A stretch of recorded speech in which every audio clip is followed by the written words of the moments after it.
From an undisclosed location low in the mid-city lowlands of Hollywood, it's time once again for the long shot, come hell or high water. Tonight's episode, Dave. And now, please welcome the host of the long shot, Sean Conroy.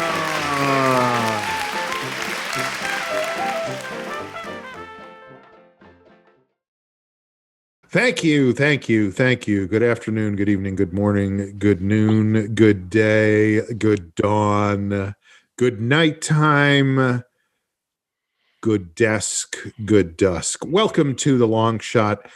I am your host. My name is Sean Conroy. With me today on the show, the Pippi Longstocking of the crew, Mr. Jamie Flam is here. Also with us today, the ever inquisitive sleuth, the Encyclopedia Brown of the group, Mr. Joe Wagner is here. Oh, thank you. I loved those books as a child. Read them all. Read them all. Was Encyclopedia the Brown the one where they had the solution at the end and you had to turn it upside down to read it? Yeah, those were great. Except I was a child and I need to give myself some space, but like I wish that I would have taken more time to try to solve it myself. I would always get so impatient. Right. I didn't even read the stories. I just read the solutions. You know, you're like, oh, of course, dogs are colorblind. Yeah. And then you just walk around to other kids reading it in the playground. Be like, oh, it was the gardener because he's colorblind. The original spoiler. Always the gardener. And of course, the forlorn Prince of Denmark, the Hamlet of the Long Shot podcast, Amber Kenny is here. To be or not to be? That is the question. Whoa, and the B is all out braids. with those cornrows today. Well, huh? they're not cornrows. Okay, that might not. But it's like a mohawk, right? Like it's basically a mohawk. That's right. So those who aren't seeing the video, so Amber does have a giant mohawk. And the rest are in cornrows. I mentioned this hairstyle last episode, and I said that I would rock it for a visual representation, but this is what I have to do to my hair every night before I go to bed to make sure that it isn't a tangled, disgusting mess. Amber, from here, they look like very well done, like tightly braided. Oh, they're tightly braided. Wow. They have to be, or else it defeats the point of them not. Like if it's loose at all, it will. Right. It just. So is that what they call a page boy cut? Is that a page boy? Yes. Okay, just making sure. Right now, Amber has like 7 different hairstyles happening, all from different cultures. Iconic. Does Jeff ever sneak up behind you and dip one of your braids in the inkwell? Not yet. Don't give him any ideas. Hey, if things keep going the way they are, you never know. That might be the only writing utensil. Post-apocalypse. We've got just so many inkwells. Yeah, I was going to say, look, if you come home one night and there's an inkwell on the kitchen table. Look alert. Yeah. Don't. Yeah. All right. Well, we usually start the show with a segment of the show that we like to call a part of the show that is called the show thing that is the checking in part. Wow. This is really, really sudden for us. I know. Usually we have a lot to talk about. We do a solid hour before. Can we take time? Is there stuff we need to get to before the stuff we need to get to? Can we take time to heal from that announcement that Sean just made? Because, that we're checking in? Yeah, I mean, we're jumping right in. Which announcement? I've made like 4. So well, no, the idea that we are about to do as part of a show that we like to call a segment that is a section of a podcast. This is a podcast, and it's called... Yes. Checking in. Do you feel healed? Did ye get healed? You know what? I feel like I just processed it and I'm ready to move through it. All right. Well, let's start. Should we do it? Go ahead, Jamie. God damn it. I was going to suggest that we take a deep breath in and then sigh it out. Okay. So it'll be like a Amber knows what I'm talking about, and then a Yeah, I don't. We're talking I have lion's no breath. idea. I We're have no talking idea lion's what lion's you're breath. talking We're about. talking lion's Okay, breath. if we're gonna do You're true lion's saying breath, you're saying breathe in and then sigh out. That's too much for me to even begin to understand. Did you say sign out or sigh out? Like sign out, like I'm out of here and fucking pull the cord, or Later, y'all? why not both? sign out, baby. Lions. If we do true lion's breath, I can't believe I'm going to do this on camera. You kind of slightly cross your eyes and you stick your tongue out. So this is lion's breath. Whoa. It's a yoga breath. It's You know what? For That just also a moment, I felt like I was back on the veldt. I don't know what you mean. is it the Maori warriors that do those faces? when they do like- Maori? Yorori. Hey, it's all Araris. Who's Ori? Is it Ori? No, I feel like I was New just Zealand. talking about. Oh, my dad. My dad does. It's called a. Oh, I'm blanking on it now. What a weird thing to call it. It's called. Anyway, he does one with his dog every night. A lion's breath, basically. No, the Maori. The war warriors dance chant? that I'm blanking on the name of it right now. Gotcha. And he I'll does it come with back who? to you. He does it with who? His dog. Is it Hakana? I Is thought that that's what you it's called? said. Yes, a his dog. haka. A A haka. haka. haka. Yes, a haka. Right. It is a haka. Right. I guess he did it once, and Cinco the dog really liked it. So now every night he like gets hyper, like time for haka, time for haka. Mhm. Cute. I love that.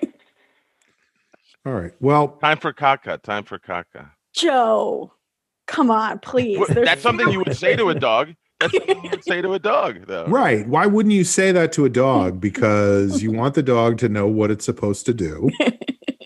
And you don't want to offend it by Time using to foul caca language. makes more sense than time to haka. Like, oh, this guy does Maori hakas with his dog. Ma- That's ma- this amazing. guy, my dad. Maori. Oh wait, Amber, did you get a dog? I think it's No, not yet. Okay.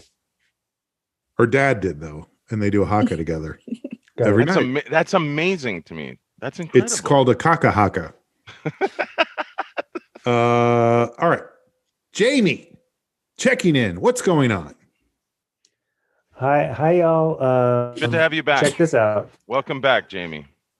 It's great to be back. It's so good. I love the run up to getting to the checking in. I love the Well, lead in. we didn't have our hour. You know, we got to warm Yeah. up. Into... Oh, I had so many things to get into. I mean, I have a whole Oh, well. nothing. I have nothing. Oh, There's yeah. no one- rules. No one has anything. I felt that was I did have a weird 50-50. desire. Jamie, you're in the theater right now, right? Mhm. Yes. I was struck with a bizarre desire to see live theater this week. Like suddenly out of nowhere with an overwhelming desire to see live theater. I got that too. In specific, like in particular, the two this is bizarre. The two shows that popped into my head, I was like, I would love to see the Fantastics live. Okay. No idea why that one came out. And the other one I really wanted to see live. And again, this just hit me. It wasn't like I was like, what Mhm. show would I like to see? You didn't Yeah, it was choose like- it. It chose you. Right. Was Death Trap, Oh, fun. Oh. which is weird. It's like a farce, right? Death Trap. I think Death Trap. Is it? Yeah, a it's play, like where the set in a playwright- play. The playwright is Right. trying to write a play about somebody killing somebody, and then the guy comes to the house to steal the manuscript. But the manuscript is about a playwright who's writing a play about somebody Right. coming to the Mm. house Right, to right, kill. right. It's a whole. There's another box within a one like box that. within a It's a box rigmarole. Russian doll thing. Yeah. Yeah. This entire episode is just going to be me trying to remember things. I could already tell. But there's another play that's very famous that's Haka. similar. Kaka haka. Is it time to kaka haka? Did we do? I know the play you're talking about. It's like where there's backstage and on Yes. stage. Right? Noise is off. Oh. Oh, Thank noise is off. God. Right. Noise is off. Right. Noise is off. Whew, this is tough. Welcome to another production of Kaka Haka. No, I do. I feel overwhelmed because I have not performed live in so long. That's a separate thing, but I think they're connected. Like I wanted to see something live and I wanted to perform live. I went to my nephew's house. I saw my 3 nephews and they were I don't know, 15 feet away in the garage. My brother set up a heater so I could stay outside, and it was like I just picture you standing like a silhouette, like a sentry, sentry point. And it was like a shop heater. Like it wasn't like one you could use at a restaurant. It was like your skin like a was jet engine going. Your skin is just like dehydrating. You're jerky by the end. And I had not seen these kids in like over a year. So first of all 3 of them are like 4 times the size of what they were the last time I saw. Completely different people. Yeah. They're like, "Hey, Uncle Sean, how you doing? It's good to see you." "Oh, yeah, how you doing, pal? Good to see you, pal." But it just turned into it just turned into like a performance, basically. Like we just got into a conversation, and it was like somehow got into a conversation about what would happen if you parachuted out of an airplane with a shark and an anaconda, which would be worse. And it just, anyway, one thing led to another. And all of a sudden it was like, I had a new one-man show written. I'm just saying it's getting to be a lot. It's just getting to be a lot, Well, guys, we could, I don't know. I mean, we have a stage here. If we want to do a distance long shot live on a stage. Yeah. Sean is on the East Coast. It's going to be slightly different. Very distant. Maybe not next week. Just leave the front door of the theater open. Yes, we'll wait. Sean. Hey, by the way, Sean, I think here's one way of dealing with it. Sean. Yes, Sean. Joe. Yes, Sean. Joe. Joe is that kid in class where the teacher's like, "All right, Joe. Yes. You can't see, but I put. I just want to make sure I don't forget to say this, which is that, or that I forget to say this, which is that you don't want to forget, or you do? No, I do. I want to make sure that I mention it. Is that Marilyn Rice Cub, comedian? I don't know if she ever did the show. She ever do the show? Marilyn Rice Cub? No. She did 24, not this show. A lot of people get that confused. Similar. It's like Noises Off and Death Trap. It's a farce.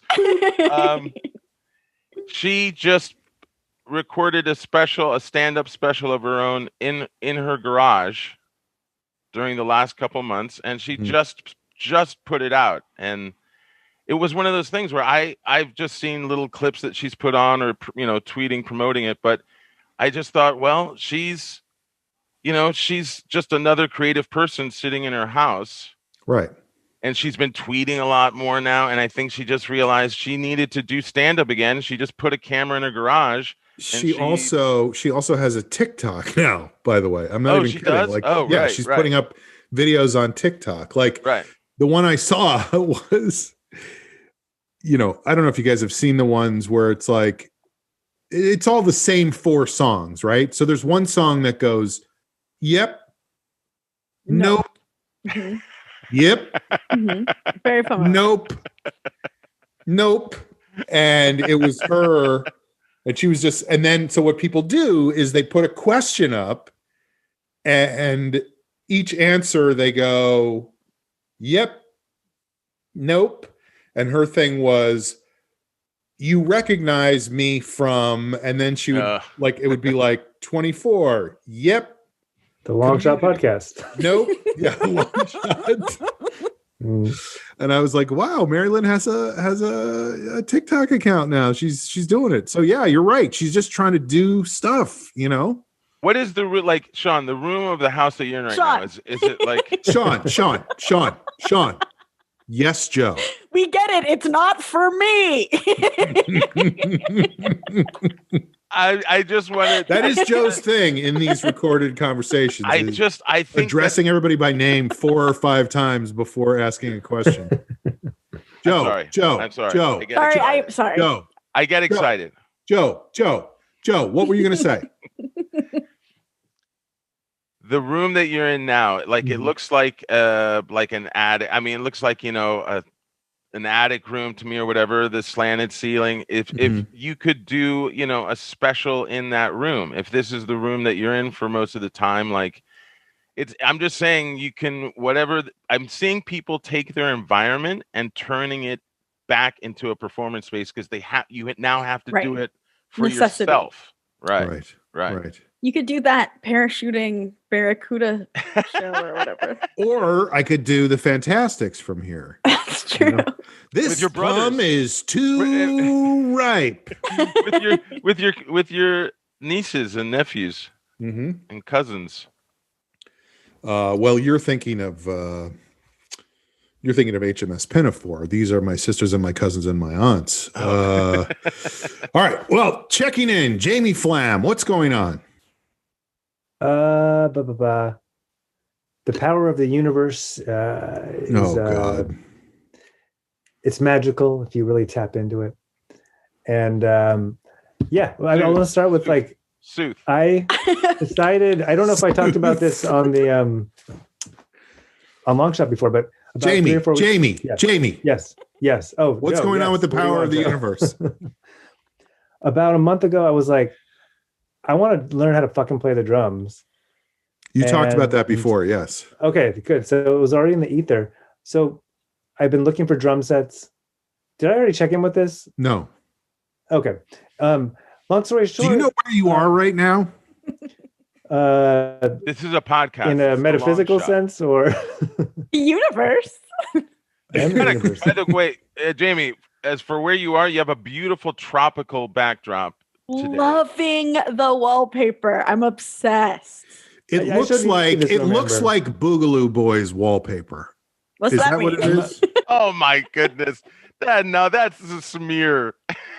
That's a smear. I'm just saying, I've been paying attention to the news, and it looks like you're espousing certain views. Jamie, I think you're the best version of a Boogaloo Boy.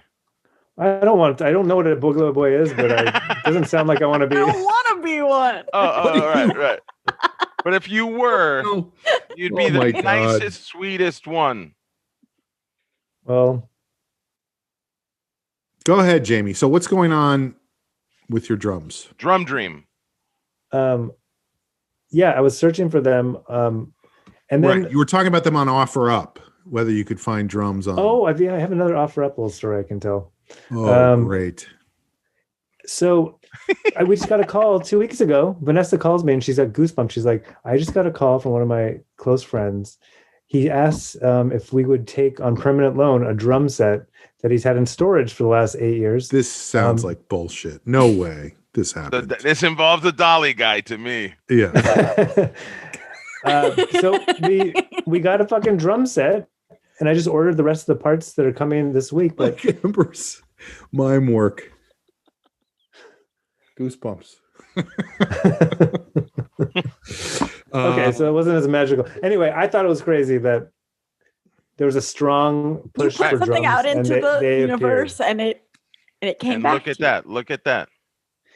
So then, I'll just tell this quick story about yesterday on OfferUp because it came up. I wasn't even going to talk about this. I'm sorry. I'm not done with the drums yet. Okay, yeah, that feels like there's more to get into there. So do you have it, or is it on its way, the drum set? We have we have them here. And have you been playing? Before we can use them, we need what's called the hardware, which is like the stands and a kick pedal or whatever. So it's just like a loose drum on the ground. There's the big stuff, but anyway, this week all the rest of the stuff comes. So then, by the end of next weekend, in theory, we should be able to play. Nice. I'm not understanding. So you have all the drums, you just don't have the things to put them on? He just has the loose skin. For over and that's another thing that we need. We need drum heads, which is like the skin. He has a loose pile of skin. Wait, no. I think for drums. You're saying you don't have the stands to put the actual drums on, right? Framework. I'm confused as to what's more happening. Like a skeleton. That would be more like the skeleton than the skin. The skin is attached to the drums, which are there, but they don't have stands to go on. There's not just flapping skin rolling around in the theater, is there? There's no flapping skin, and not drum related anyway. Ugh. Okay.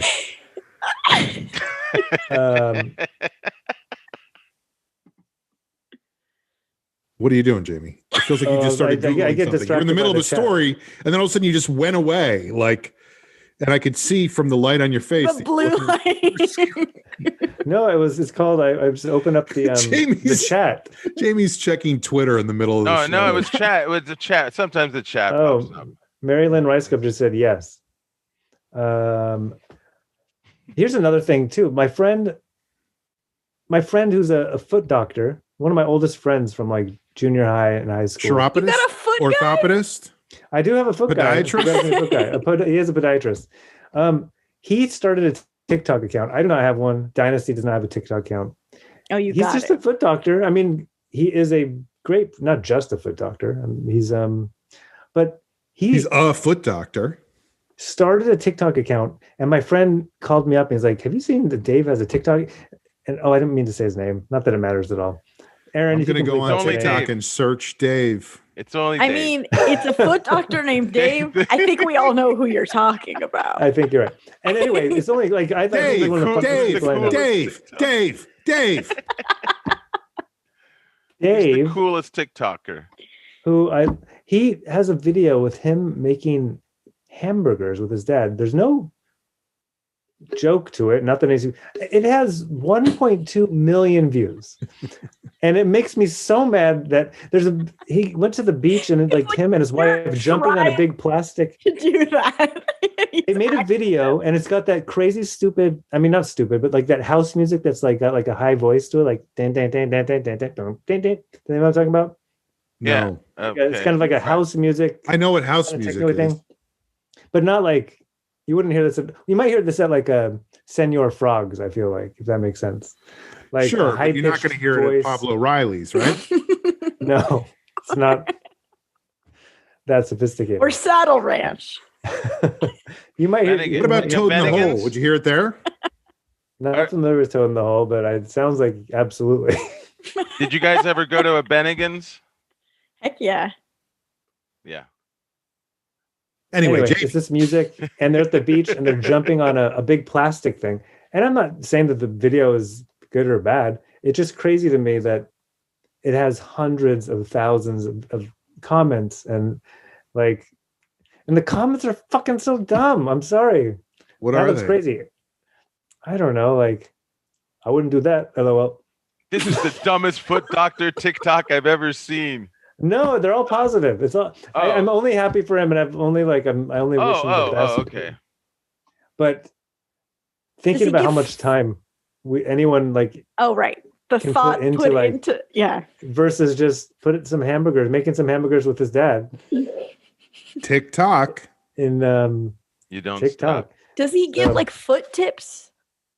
No, nothing. No foot tips. You laugh, but there's like a TikTok community where it's like dancing doctors who specialize in something. Like, let's say a foot doctor, and they'd be like, change your socks every day, while they're dancing. It's not a great example, but it's a real thing, and they get great advice, Doc.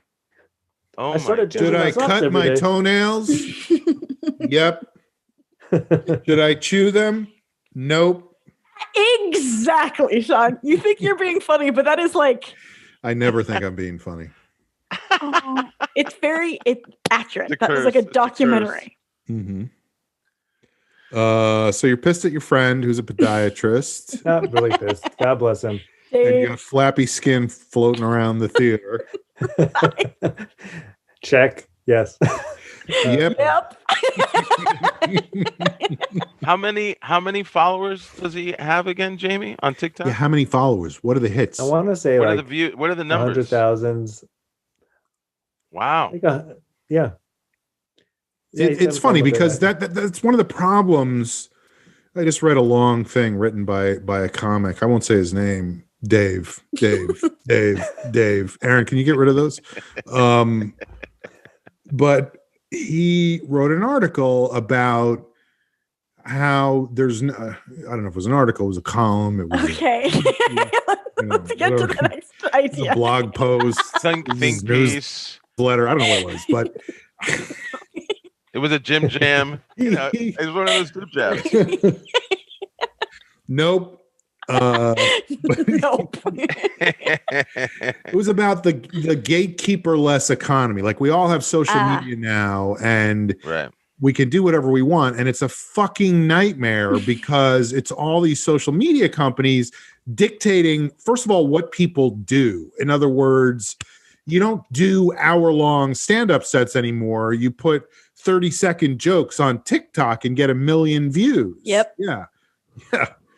And like, how does that affect you as a creative person? How does that make you, do you want to spend all this time working on the thing you've learned to do over the last however many years? Or do you want to change your whole thing and hope that the thing you change it to lasts for as long as it takes for the next thing to come? Well, that you master it in time, that it still exists, because like the medium itself is constantly changing. Right. And everybody who put up their great stuff on MySpace, where are they now? I feel like I'm just emotionally ready to make a Vine. You know what I mean? Like, I think I've just gotten there. You processed it. I processed it for the last 15 years. Because I remember when Vines exploded. And I was like, I used to live on Vine. This is when people were making Vines on Vine. I was like, "This is I got Vines were the best." TikTok is just Vine, really. You guys know John Viner when he made a Vine on Vine? I love John. By the way, that's a real person. Can you take his name out, please? Dave. No, I think it's Viner, or Viner. John. So Jamie, yeah, but that's what I'm saying. Like, the guy makes burgers with his father, like. He wasn't sitting down going, here's my social media strategy as a creative person. He was just like, fucking TikTok. Let me take a break from checking people's feet, and I'm going to make a burger with my father, put it up on TikTok, and get a couple million views. Well, and you do know, Dave. Can I tell you a pet peeve I have from my point of view, working in a marketing department for a corporation, is that, remember over the summer, there was that viral video of a guy skateboarding and drinking cranberry juice. Cranberry juice. Yes. Guy. Right. Skateboarding, yeah. Stevie Nicks. Wasn't that his name? And it was just like, right, that was his name. Hey, look, it's Stevie Nicks. The guy happened to be also called Stevie Nicks. Incredible. I believe, if I'm not mistaken, by the way, that guy lives in Texas, Idaho. Oh, really? I think so. That's great. They got him a lot. I know they gave him a lot of juice. They gave him a lot of juice, didn't they? At least they did give him a lot. Guy can't stop pissing. Juice. He will never have a bladder infection. He used to love Stevie Nicks. Now he loves pee-pee haka. But the point, he does a pee-pee haka every night. He can't stop. Kaka haka with his skateboard. He doesn't have a dog with just his skateboard. So. I think that video went viral because it was so specific to that guy and authentically that guy. Mm-hmm. But because of that, I had to sit in meetings where people are like, so how do we make one of those? And it's like, You can't. That is the point. As the second you try to recreate that, everyone smells it. They can tell what you're doing, and it's lame and it's gross and it's doing the opposite of what you want it to do. But wait, Amber, maybe the opposite. Not the like. I know it's different, like for a media company trying to recreate it, but that's another part of being on social media. I've seen so many things that are like, there's no heart or any earnestness, and it's got so many people loving it, and it's so frustrating. Totally. And I think there are definitely things that are successful that aren't authentic, but I think what I'm saying is like people are taking the wrong lessons away. Like, okay, we need to do a video with cranberry juice, or we need to do a video with a skateboard, and it's like, no, like the individual ingredients aren't what drew people to the video. Like, you dum-dums, but whatever. But the other part of that is that then aside people from do parodies of it. Yeah, it's like everybody does their version of either it's just somebody else on a skateboard drinking juice, listening to Stevie Nicks, or it's like a remix of Michael J. Fox on his hoverboard listeing to Stevie Nicks, or the first big one was Mick Fleetwood of the band.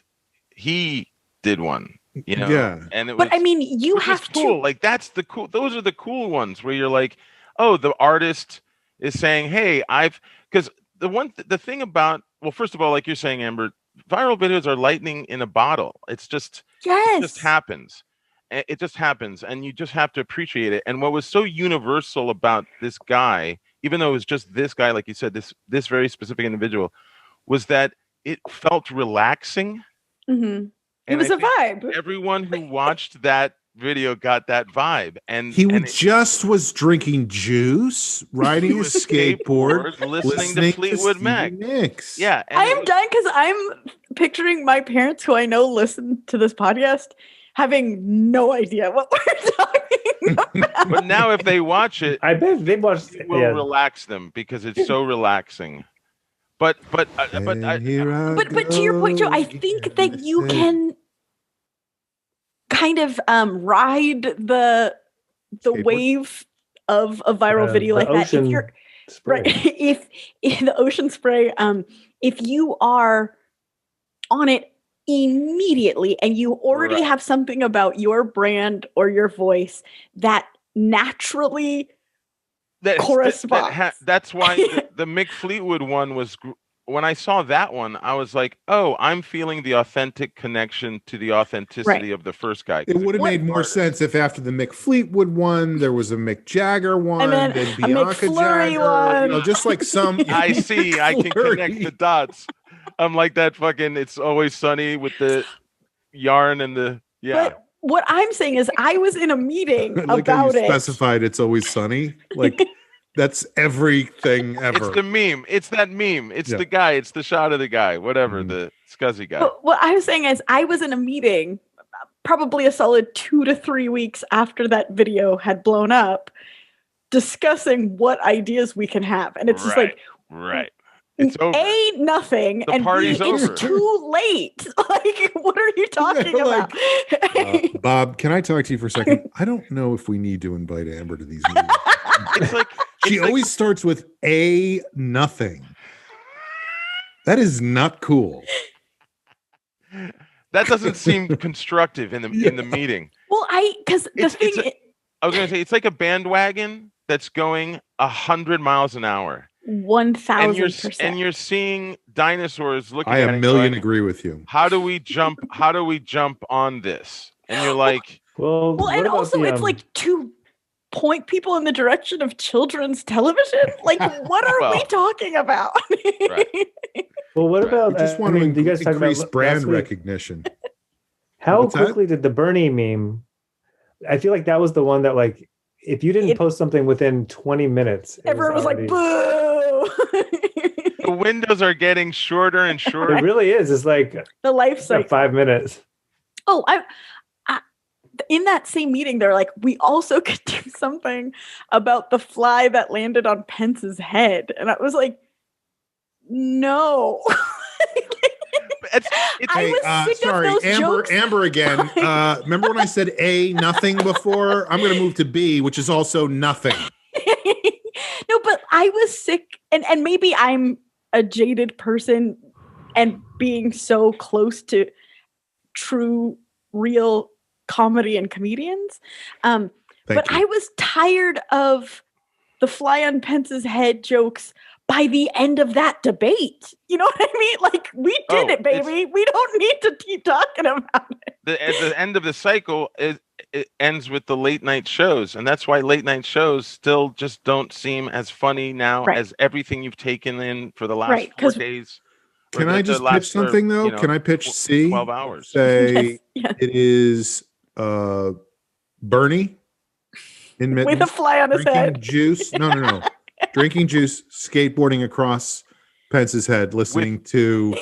Okay, I'm listening to McFlurry and making hamburgers with a shark with a shark eating one leg, and an eating anaconda. one of the crossed legs, and an anaconda around the other. I honestly actually don't hate this idea because you could just be like the 2020 the meme or whatever. Meta. It's very meta. Yeah. It's like if you get to D. But then it's like now watch, Boss Madagascar Baby. a little wild. Yeah, and up till that, like it's a 30-second thing. So the first 27 seconds are the meta meme, and the last 3 seconds is where the person watching Right. Oh, Check that motherfucker. Check our shows on Netflix. Yeah. It won't be like this. I was being sold. Damn you, Buzz Baby.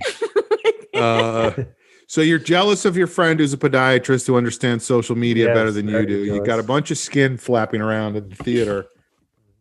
You haven't taken drum lessons yet, have you? No drum lessons yet. Skin flaps are another name for skin tags. Also, by the way, do you have any skin tags? I had one once that I tried to cut it off with the scissors. You did? You know what? Oh no, I actually did a thing that worked. That was your foreskin. Oh, it was I talked about this. I think on Long Shot, but it was a dental floss situation. Oh, this feels familiar. Yes. You tried I had a to skin tag that was there for like 20 years. Oh, but I wrapped. Yeah. And it came off. Oh, it worked. Did it? It worked.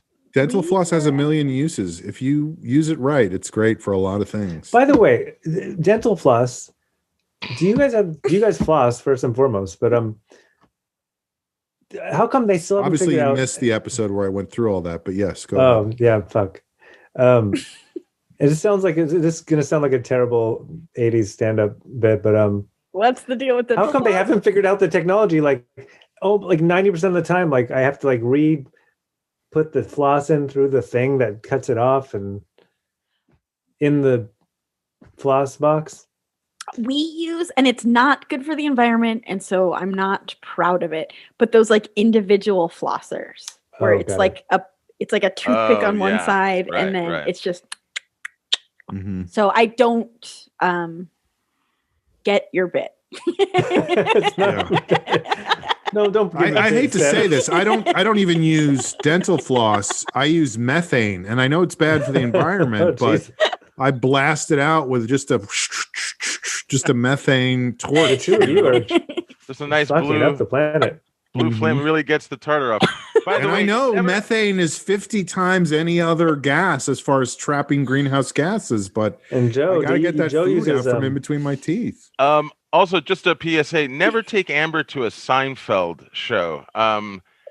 She will heckle through the whole show and tell him which bits she relates to and which she does not. Nothing. No. This is not about nothing, first of all. Bernie on the head of a fly. It's on Mike Pence. I'm honestly liking this idea more. There's a fly on the head of Mike Pence. There's a Bernie on the head of the fly of Mike Pence. Like that. That's a good What else, Jamie? What else is going on? What are you doing there in the Boogaloo Boys Theater? Oh man, I gotta look up. By the way, Boys. that's the worst brand. That is the anti-branding that you need right now. Don't. Right. I know, which is why I'm against it. Will you? We're doing Boys on the podcast. I officially denounced them, which I feel like could be a trap because let me just look them up real quick. Now he really is Googling stuff. Stand back and stand by, Jamie. I truly am obsessed with your wallpaper. Look at it. This is the room right before we finished. This is our podcast studio right before we finished or right before the fucking pandemic. Looks great. We set this up to do podcasts in here. Anyway, I hope you guys listening to this are getting a great sound of that. Right. Jamie it really rotating looks his computer. I think the best way to describe it is if you imagine a Dynasty typewriter in your head, that's what it looks like. To me, it's a Dynasty typewriter. 100%. 1,000,000%. 1,000%. Oh. Awesome. Somewhere in between. We're still in process of decorating the new place, and every picture I look up as inspiration is just like, I realized the common denominator is like a funky wallpaper. How do you get to that? Like, what are you looking up when you get to that? That's like Pinterest stuff. Pinterest. It's a Pinterest situation. Right. Okay. Which is Pinteresting. Well, like there's a lot of Is that a meme Pinterest or is that on TikTok? There's a lot of pictures, but I'm saying the ones I respond to, I'm like, oh, there is definitely a pattern. And it's funny because Jeff is like, okay, we don't want to do wallpaper that's too hard. And I'm like, oh, that's the only thing I like. Anyway. Because it transforms the whole space, right? Oh, yeah. It has such an overall effect. But you got to glue it to the wall. Right. And I can't even cut a straight line. Like, what are we talking about? It's a lot easier now. What are some of the like patterns? This is more of a decal. Right. It's a wallpaper. Amber, like, what are some of the patterns like? Like, what are they kind of like? Anything like a polka dot is fun, or like a Dalmatian print. So it's like polka dot, but a little bit not as evenly spaced. Any cornrows? Cornrows. Like a floral, but a very specific floral. I love the like you have sort of a jungle situation going on, Jamie. I like even more a straight up, like just the green banana leaves. Like, it's very trendy right now, but I also like it. Right. Anyway, Jamie, you were talking. I'm so sorry. Go ahead, Jamie. Okay. Well, last Saturday, I was like, I'm going to take a drive after I got a COVID test. Negative. And hell yeah. I was like, I'm going to look for rent signs. Like, I'm not officially looking for a place, but let's just see what's out there. And I was like in Eagle Rock, and I passed by this for rent sign. I called the number. She's like, I can meet you over there in an hour. I met her there. Wow. And it was like not a great place, but she was like, I was like, do you have anything else? And she's like, there's a place up the street in Highland Park. You want to go check that out? And I was like, okay. And so I followed her up there, checked it out. It was this beautiful place. It would have been twice the amount of rent, but I was like imagining myself moving and living there, and started like doing all the math in my head of like, how could I make this work? And just that the universe just put it, like actually sensing it and feeling myself there, sent you a drum set. Very exciting. It's so weird how in an instant you can just be a whole new life for yourself. But I got back to my apartment and there was a rug waiting for me that I'd ordered. A big circular, what's rug? It called? Really? Rug. Jamie, does it really? What's the kind of rug? It's a doormat? An area rug? It's an area rug, a big circular one, but the type of a rug it really is. Bring the room together? It Pinterest rug? Everything. I'm sure at some point I was on Pinterest in sourcing this. But I now had, and I was with the lamp I got on OfferUp, became the centerpiece. And I have and I'm sad that I wasn't able to record from there. Right, today, I would love to see all this. Yeah, I'm sad you weren't either. I would love for you to record from your place for different reasons, but go ahead. A magical, like I feel so comfy, and I'm like just feeling. You get great internet at your place. Go ahead. Is it really bad? Just keep talking. And it works. Make it. And it was another universe. It was like, Jamie, you're not ready to move yet. Like, I can't justify doubling my rent during a pandemic when I have a shuttered theater. But also it was like, you need to continue to be here. And yeah, the rug really did bring the room and the apartment together. I've not been happier in so long. I like wake up and I'm looking around. I was talking to my therapist on Tuesday, and I was like describing this to her, and she was like, it's like you're getting a hit every time you look around the room. And I was like, it is like I'm getting a hit. This feels like a drug. And she's like, this is because you created this. It's not in the materialism. It's you're actually looking at a world that you're creating. It's the same way I feel when I'm back in the theater. Is this your therapist or your mom's therapist? This is my straight up. Well, it's also my sisters and my ex-girlfriends. This is my straight up personal therapist. Tough stuff. But it's not my mom's therapist. Wait, okay. Just so you know, I am not your mom's therapist. I don't want to cause any problems, but the fact that you and your ex-girlfriend had the same therapist, did that at all make the breakup take longer? Do you think? Do you think there was a correlation? I don't think so. I think it's definitely, and I really like my therapist. And, okay.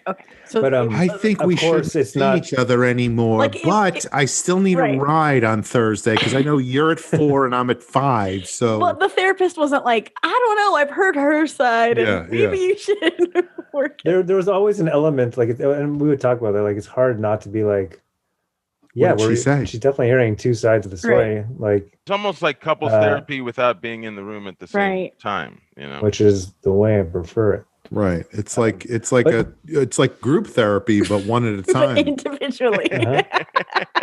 It's like a psychological telephone. The other thing I noticed, for 10 or for however long we've done this podcast, I've been talking about 2 fucking dots. Excuse my language. Oh, right. But in the last 2 weeks, take the language a couple down things, a notch, motherfucker. I just stopped playing. And holy shit. It wasn't like I made a goal. I need to cut down on this because I clearly just did need to. But that and television, the last couple of weeks, I think it has to do with all the stuff and the yoga and the therapist was saying like, well, you're getting your hits from being present in real life. Is your therapist a drug addict by any chance? Former. Everything's about hit off and on. It's just so organically. There is no cut down. There is only cut or do not cut. We'll be right back, folks. So you stopped playing 2 dots, huh? Well, no 2 dots. Fuck the podiatrist. Skins flapping around the theater. I feel like you're taking action, Jamie. You've been taking. I think that there's action being taken, and I'm trying to hold on to it. And I feel like not only are you taking action, but you're getting hits from taking action. You're getting hits. Getting some hits. You've got the hits are the bodies that the flesh in the theater. When the bodies hit the floor. Are the bodies hitting the floor that of your hits? Because you're getting hits off of doing hits. Mm-hmm. All right. Well, let's. This is all good stuff. I mean, I think it's great that you're taking action. I think it's wonderful that you don't like your podiatrist friend. That's wonderful. That's amazing. That might be misinformation. Rolling around the theater. That might be misinformation. Joe, checking in. Go ahead, Joe. Jamie, I do have a question. Just a quick question before I start checking in. Jamie, one step forward, 2 steps back. Have you ever been compared? Has anyone just said that you're a little bit like the dude from The Big Lebowski, Jeff Bridges? Has anyone? the rug bringing the apartment together is. Certainly... it just feels like it's. I just feel that you're hitting one of those patterns of a character that in a very beloved movie, but I'm getting that dude vibe off you, Jamie. And I think do you live somewhere, Jamie? Do you live somewhere? Because another way of saying that is you abide somewhere and the dude abides. So if you live somewhere, you abide. So it is the sweater. Yeah. And I am in Los Angeles where he lived. And there's a part in the movie where he's in North Hollywood. Jamie, you have a lot of the dude energy that I like so much about the character. So I just wanted to give you a shout out that way. Thank you. I take that as a compliment. So it was meant as a deadly insult. Diss track. I really flipped it on its side. A diss track. All right. Go ahead, Joe. Checking in. Wait, really quick. Jeff and I didn't have official vows because we had a courthouse wedding, but Jeff always said that he wanted his vows to include, I will never make a diss track about you. That's really cute. That is a beautiful oath. I want to talk about my mom, so through all of this, my mom has been able to actually become literate enough with Zoom and tech efficient enough to she runs a support group for Latinos in the Arizona area with epilepsy. That's incredible. And I'm so proud of her. I've mentioned it before on the show, but I'm really proud of her for having stepped up and kept this thing going via this new, thing, Zoom. And I don't think this was before we started recording, but when she first started doing it, I don't know if you guys remember this phenomenon that happened of Zoom bombing. Oh, sure. Yes. Remember it. I started it. Sean was one of those. Here's my dick. Sean was one of those trolls. Mm-hmm. She had one of her first meetings Zoom bombed, and she saw, like, I think it was bombed specifically with this viral photo. Speaking of viral, it was a viral photo of a very large man. He looks like the Hulk, and he's nude sitting on a bed.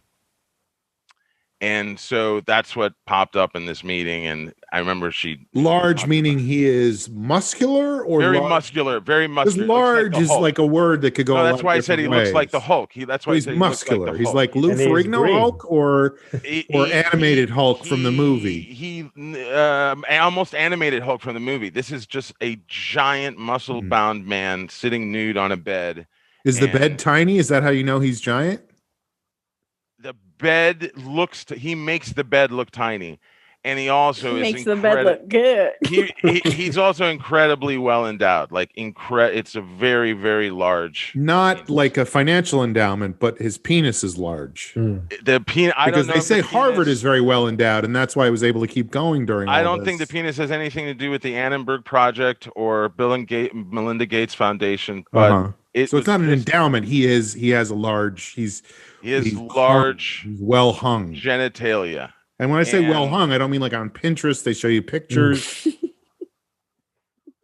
My mom saw that months ago, and we talked about it. I remember we talked about it, of course, that week, and she was actually able to laugh it off. I mean, she was very, in the moment she was shaken by it, but then by the time we were talking about it, So what happens? They just show that picture and then they skedaddle, or like how do you? They can stay in the meeting, and they can show pictures, they can show videos. It can just be somebody, like they're presenting somebody their video, which is them in the room and they're yelling. It just becomes like it's all about disruption.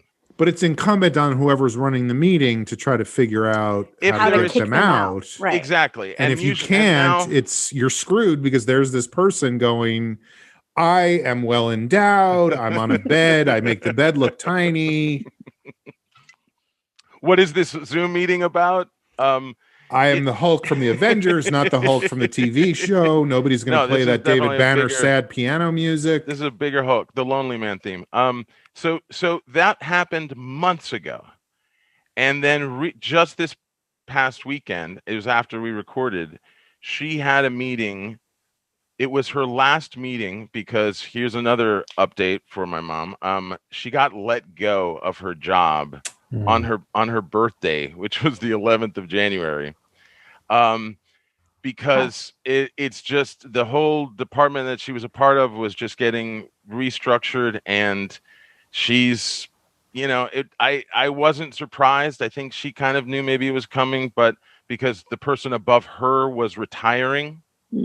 So I don't think she had any buffer, anyone kind of in her corner. And so she got let go. And so this meeting was the last meeting of her group formally through this.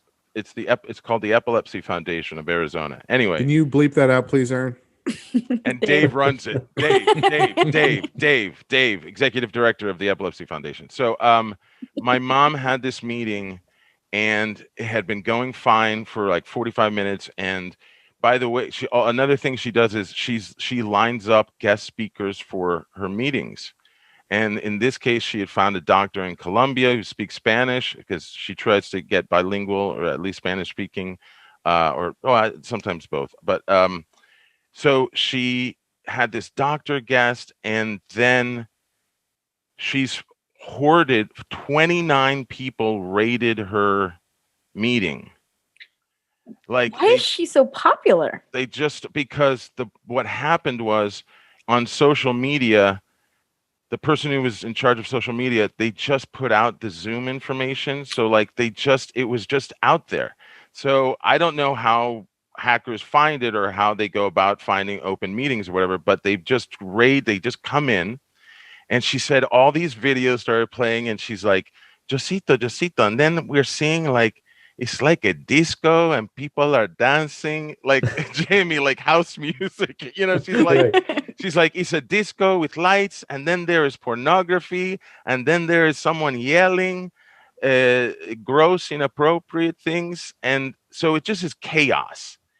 And then I just think of my 82-year-old mom suddenly being visually barraged with chaos with these Zoom bomb things. And it was one of those things where. And by the way, let's go back a second and say this is an epilepsy support group, so stuff like that can be triggering. Right. No. Oh my God! Yes, there's an element of danger there, of course. Yes, and she had. So this is what they. So immediately, people that are on the meeting that have more knowledge of Zoom than she does, she's functional enough that she can get on the chat. So she sees them in her chat saying, we're being Zoom bombed. Here's what we need to do.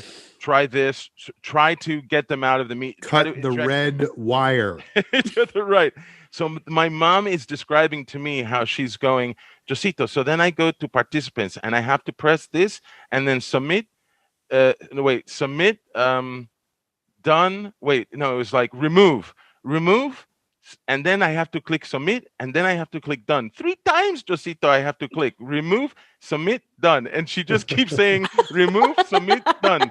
Remove, submit, done. Remove, submit, done. Remove, submit, done. Remove, Josito, 29. I just stopped. I don't know. I can't get all of them. So then they tell her, restart a meeting.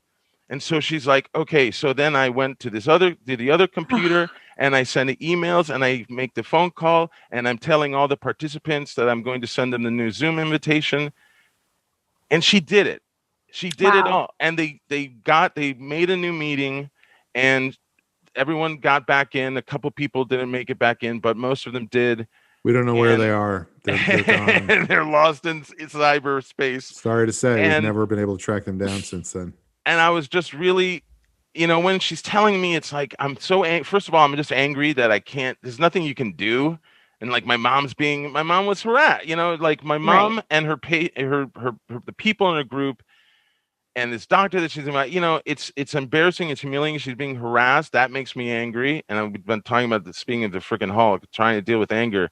But there was something about my mom being able to get through it that was inspiring to me. And I was just so proud of her that she did it. Because when she was telling me, I always try to really focus on the positive by the end of our phone conversations at the end of the night. And I just was like, I'm so proud of you, Mom, that you did. I am imagining you doing all this and just trying to keep your head about you. And you did it, and she just turned 82.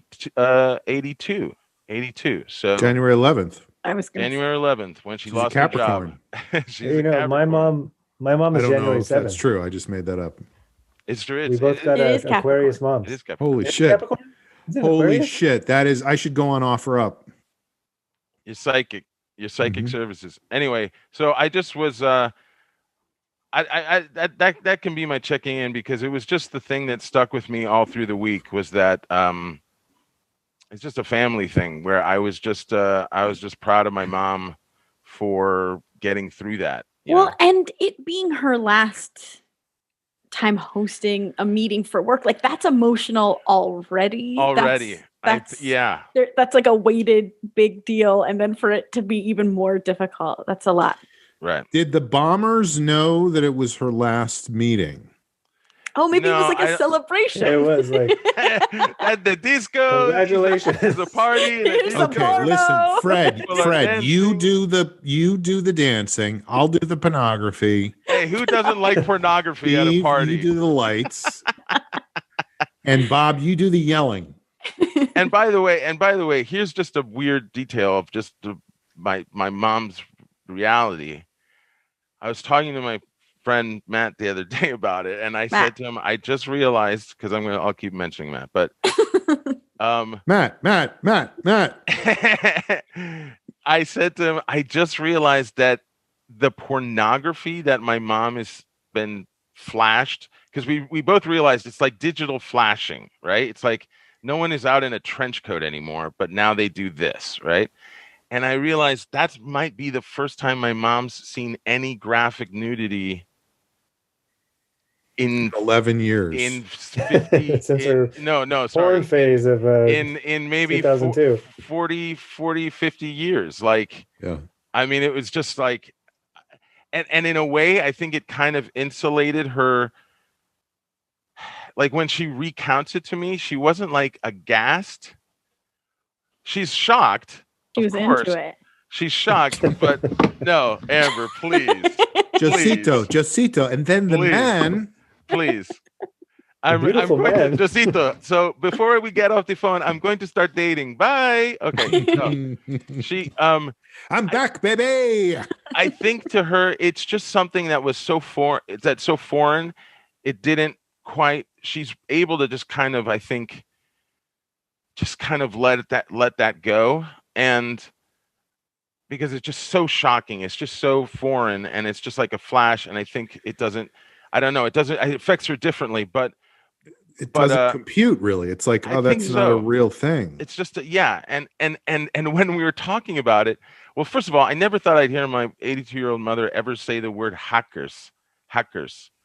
And Josito, and then the hackers, they come in, the hackers. They start singing. It's a hacker. The hackers do the haka. And then the dog does the caca, and the hackers do the haka caca. Let me tell you, it was a hacker haka caca. But she, I think that, I was trying to explain to her, like, trolling. Like, I was trying to actually just kind of address what it is, because I don't think she's never had to deal with trolling in any way. And I didn't call them trolls because I was trying to find the right word in Spanish, and I just went with delincuente, like delinquent. Like, there's like juvenile, whether they're young or old, it's just juvenile delinquent behavior. And when I said delincuente, she immediately got it. She was like, oh, yeah. I told her it's like a new form of like vandalism. Delinquente, the guys who live under the bridge.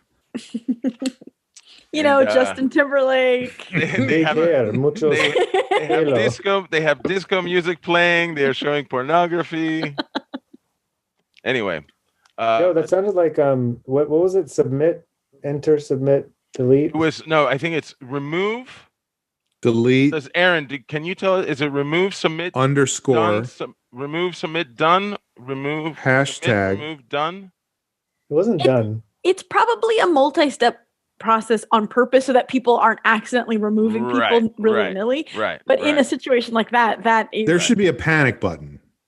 I think she bailed. I think she bailed at 9 or 10, and then she realized, you bomb me? Like, no, I bomb you. Boom.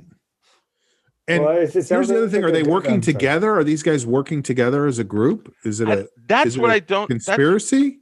It's like an Ocean's 11 of hackers. Yeah, I remember reading articles when it first started, but it didn't really get into how they actually do it. I mean, it's obviously having access to like an ID meeting number. No, I'm just talking about in this meeting that there was 29 of them. Was it like a group of people that were like, let's do this? Or was it like coincidence that a bunch of them showed up at the same time? Have had it too good. I think they scattered in. I think they're roving. I think they're like roving because you can just hop from meeting to meeting, I guess. Hey, Martin, you trolling right now? Because there's an epilepsy meeting over in the other room. Hell yeah.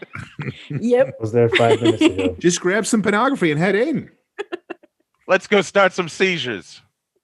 Anyway, that is crazy to think about. Like, because at this point you can see fucking anything on the internet, like horrifying shit. Like a guy on a skateboard drinking cranberry. Anything. Nick Swartzen a great comedian, used to do a joke about how if you took an old person to go see that, like if you took a 90-year-old man to see The Matrix, how that they would just die just from watching like The Matrix, because it would be like you can't process that. What is this, right? It's and just, the Matrix is 25 years old now. Well, no. I mean, the man is 115.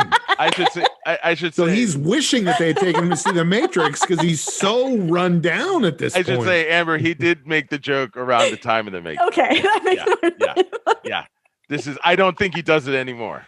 But it was the Matrix Reloaded also. But why? I just always remember thinking of an old man's head just exploding watching the Matrix, like Scanner style. Like it's just you've never seen anything like that, and you've been almost 100 years on this planet. Yeah, anyway. 10 less than that, but close. Yeah, almost. All right, well, let's take a break for a minute and then we'll come back and we will do some more stuff. I think that would be rad. What I didn't fully take in last time is that not only is he eating a not rad looking sandwich, but he doesn't seem to be enjoying it. Like, look at his face. No, not at all. He's not happy. He seems not feeling rad. He seems maybe distracted and maybe he's looking at something. All right, I'm going on my break now. Goodbye. Yes. Union rules. You need that cigarette. Teamsters.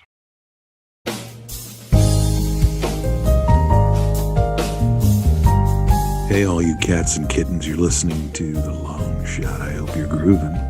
I hope you're moving. And I hope that you're subscribing. Subscribe to our podcast on iTunes. You can find it there.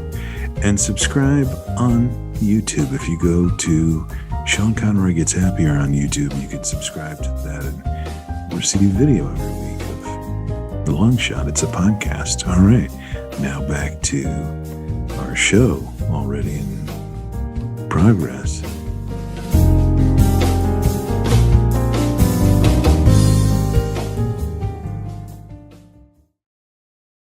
Okay. I will delete that previous part. Whatever. Welcome back.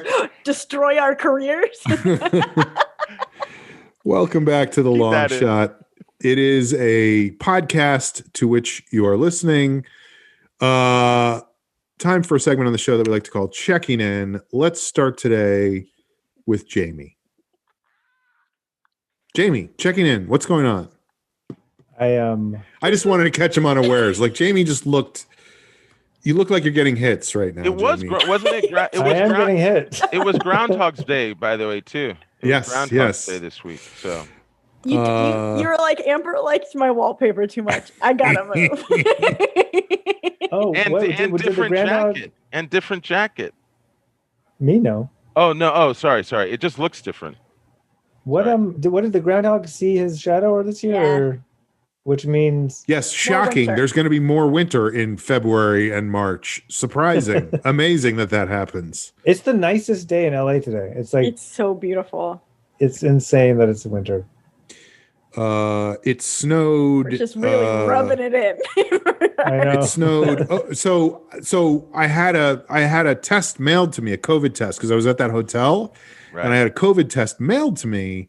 And the way that test works is you take the test and you have FedEx pick it up the same day, and then you get the results very quickly. So I did that. I was like, okay, I've been here 10 days. Morning of day 11, I'm going to take the test. I'm going to take it to the front desk. I'm going to set the pickup with FedEx. So I do that. I take it down to the front desk, FedEx. It snows, the worst snow that has happened in New York City for 25 years. So no FedEx pickup. So I'm like, oh, okay, now there is, that test is going to be invalid. I had this thing mailed to me, and now it's going to be invalid because FedEx didn't pick it up. It's not FedEx's fault. It's not, the testing company's fault. It's not my fault. It's just the weather happened, and that meant that I couldn't get that test. So now I'm like, how do I get a fucking COVID test so I can get the fuck out of this hotel and go to my parents' house? So what do? You Google, right? You Google, you go on Yelp, you try to find things. It's like there's no you go to the CDC. There's no system. There's no set up system Jamie, for how this is supposed to happen. Off buy or off brand or something. Oh, OfferUp. Yeah. Offer up. Yeah. Offer up. Anyway, I go to my main source of information, my little brother, who knows of a place right by his place out in Brooklyn that's like a pop-up COVID testing shop. Because of course there's pop-up places now, right? Well, like, you need it artisanal. Like you need it like you need that like handcrafted. Small But if batch. nobody's going to take charge of this situation, of course, some entrepreneur is going to go, I got a couple $1 million. Let's set this shit up and let's start making the bucks, you know? Would you say your little brother is your drug dealer? No, that's Alex. Okay. But so then I'm like, okay, I just have to drive out and you can do it. And I don't know what the things are, but he's like, you can get it within 24 hours. So I was like, okay, I can drive out there. So I drive out. The snowstorm happened on Monday.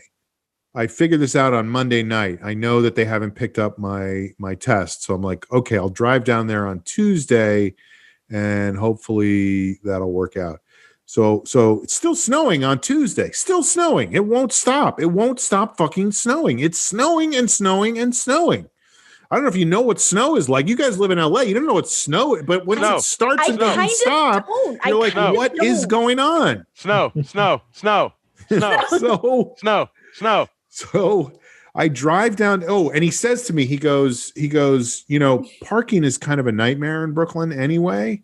And when there's snow, forget it, because nobody moves their cars. Everything is just snowed in. I wouldn't There's go. 20 billion inches of snow. You tell me parking's a nightmare? Sorry, he goes, you'll have to park in a lot. I'm like, great, a lot. I know what lots are. I live in LA. There's a lot on every corner. Everywhere you go in downtown LA, there's a goddamn lot, right?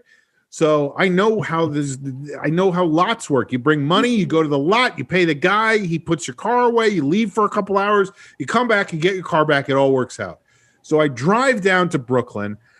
It's fucking snowing. Those roads are very narrow. They have not been plowed. People have driven through them, but they have not been plowed. So I'm driving through the snow in this car looking for lots. Let's just say the word lots is a misnomer. There are not a lot of them. There are 0 of them. Is there a lot around? Nope. So I'm driving for like an hour trying to find a goddamn lot. I'm saying to my phone, Siri, do what you're supposed to do. Find a lot. I want to stop driving. Yes. By the way, Siri's like, dude, Sean there's is holding one right there. right in front of his face, yelling into his phone. Yes, exactly. And Siri is like, dude, there is one 1/10 of a mile away. You have to walk 2 minutes. I'm like, I'm not walking. I'm driving. Can you find me drive? And it's like, oh, you just drive around the corner and then drive back around. Can't find it. Cannot find it. And Suri calls you dude. That's sort of disrespectful. Yeah. I mean, it's better than some of the other things people call Suri, me. Tom Cruise's child, or Siri? Suri with the fringe on top. Yes. He's done this word for word. Like chunk before. Right. Flashbacks. And by the way, and Sean, the situation you're describing, when you're in snow, everything starts to look the same because it's all covered in snow. It's all white. I can't tell. Like, I know I drove past the place, so I know it's there and I know it's open, or at least I think it's open. And then I'm like driving, and there's no traffic lights in that part of Brooklyn. It's like Brooklyn Heights. There's just stop signs. Oh, no. So every block, it's like a stop sign and traffic and mailmen and just like, anyway, finally I see a spot and I'm like, and it's right, I don't have to parallel park. It's right at the corner. And I'm like, oh, I can just drive into that spot. And I do. I drive into the spot. Then I'm like, of course, anytime you see a spot, I don't know if this is how you guys feel when you see 100%. It means that you're not allowed to park too there. good Correct. to be true. That's immediately what goes into my head. I'm like, this can't be real. This is right. And I look, I don't see any signs. I see one signpost, but the sign has been pulled off the signpost. So I'm like, it's not on me. It's on you guys for not Take fixing a picture the of sign. that plausible deniability. So I get out of the car, step into a 6-foot deep pool of icy sludge. And I'm wearing my sneakers. My other brother gave me boots the day before. He's like, just in case. I didn't put the boots on. I'm wearing my sneakers. I step into So then I'm like, I'll go find. So I'm walking around. I get to the place and I walk in and it's great. It's like, it looks like a picture from a Pinterest board about IKEA. Like it just looks perfect, like Scandinavian wood Very and furniture, smooth lines, white, clean. And there's just a woman sitting at the desk with her mask on, and she's like, "Scan this," and there's like a little barcode in front of the thing, and I'm like, "What do you mean scan it? Like I don't know what that means. Scan it how?" Because I've never done that with my phone, you know? So she goes, hold up the phone with the photo. Take the photo, scan it. And I'm like, take a photo or scan it? What am I doing right now? Because I'm so through the roof at this point from driving for 2 hours in the snow. And one of your feet feels like it's 3 pounds heavier because you stepped in a, there is no. That's exactly right. It was one foot and not the other. Yes. Right. So I'm losing circulation. Frostbite is setting in. I may have to chop off my own foot just to stay alive if gangrene sets in. So she's like, scan with the photo. Take the photo of the scan. And I'm like, please. You just open the camera and it will do it, Sean. For the future. Ultimately, that's what happened. But I was like, please. I've never done this. Yeah. Please don't be so dismissive. Just tell me what I need to do. So I hold up the thing and it scans, and she is so fucking self-satisfied, you know? Yeah, I get that. You scan. And I was like, okay, great. Thank you. And she's like, fill out the form and send it in. First of all, you know, whatever. Sure. Fill out the form and send it in. I can't just fill out the form and give it to you. Okay, fine. I'll fill out the form on my phone, which means like expanding it and you know. But it's probably for COVID, right? Yeah, it's probably a lot less germy or whatever. Right.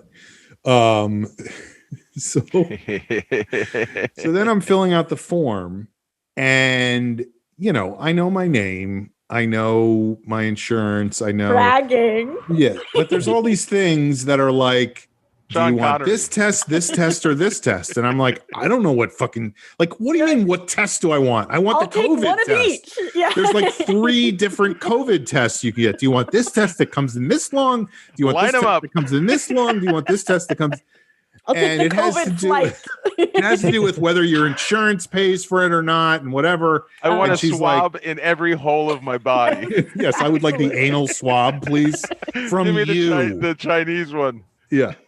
So scan. So I'm like, I don't know. What do you mean? What test do I want?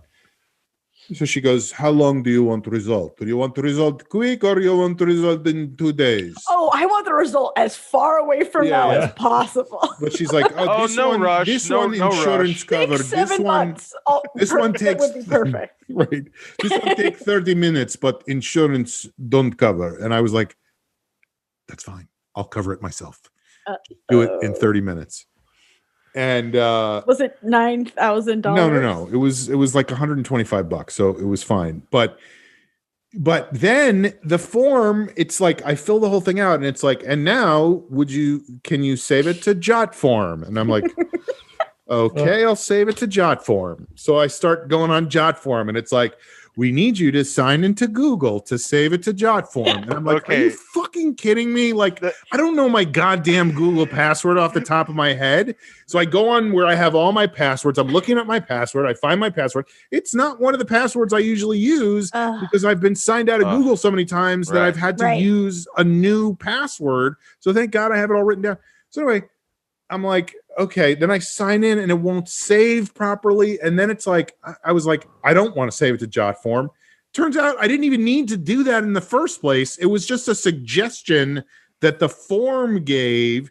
In case you wanted a copy or something? I don't know. But I was like, imagine if I was somebody's 82-year-old mother and trying to figure this shit out. I'm like somebody's 25-year-old mother, and I can't figure it out.